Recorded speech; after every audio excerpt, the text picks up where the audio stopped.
It's another cover with an apple on it. Why? Well, my mother was smart enough to figure it out. I couldn't figure it out, but she did. I was like, Mom, does apple symbolize, like, knowledge or something? And she was like, yeah. No, I don't know. I think of, like, the Garden of Eden, you know, the apple, the forbidden fruit.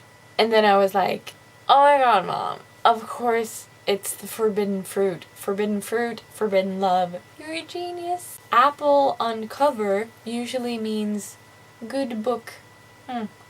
New lesson for today. Anyway, this is a story about a girl called Nine. She is very clever. Very strange compared to the other people around her, except for her best friend, someone whose name I can't pronounce, but he's also very, like, strangely smart. But anyway, she falls for her teacher, Mr. Mann. He's her new English teacher, I think. Yes. And he falls for her as well, and for a while it seems like it's paradise and forbidden land.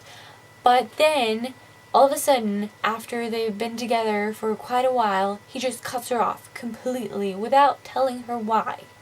And Nine goes mental. And when I say mental, I mean crazy, like bonkers, nutty, obsessively, freakishly monster-like, scary, crazy. I have to admit, I hated Nine during the entire second half of the book because she was so beyond reason. You could not reason with her. She was a selfish monster, and only the worst of the worst could bring her down to earth and make her realize that she was being an idiot. And it was hard to get through. Just being honest. But what a writing style. Oh my god. R.A. Nelson writes in the way that I only dream about writing.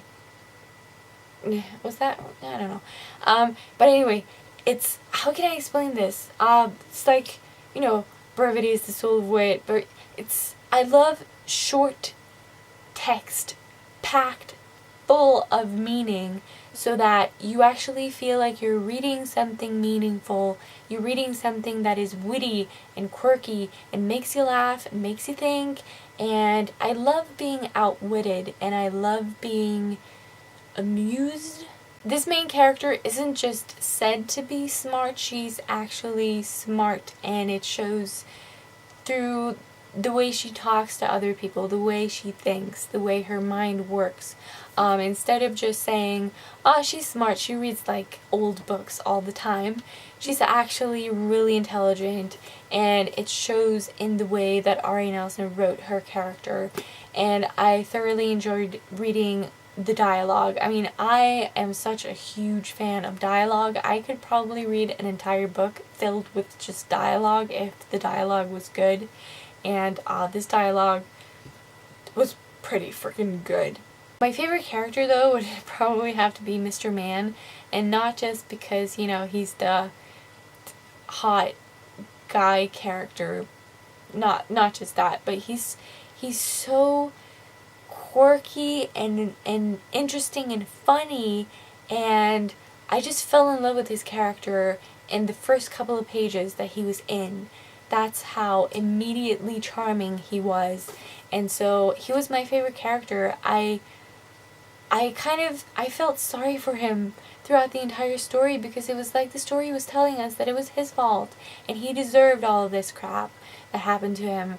And I don't agree. I mean, sure, he made a mistake, but I understood his character. I understood every decision he made, and I just wish I could have seen more of him, because he was the most interesting character in the book. You know, just that perfect amount of mystery and charm. I feel like I'm repeating myself, so I'm gonna stop now. So who should read this? I would say, obviously, people who love that sort of forbidden love kind of story. I mean, you know that you have to check it out, at least. Come on. There aren't that many student-teacher stories out there. well, I don't know. People who are interested in like romances gone bad, like romances turn awry kind of stories. I guess though you could see this story in many different ways. Like love turns into obsession, love equals obsession even. I personally think it's a perfect physical form of the reason why I don't believe in love. Here's a bit of advice if you ever decide to pick this book up. Imagine that the teacher is your favorite quirky, fun celebrity crush. It seriously makes or breaks the story, I think. Oh, and a quick note to the people who won the giveaway. Congratulations. You all deserve it. And I'm so happy for you. I hope you enjoy the books, and I hope you get them soon. And yeah.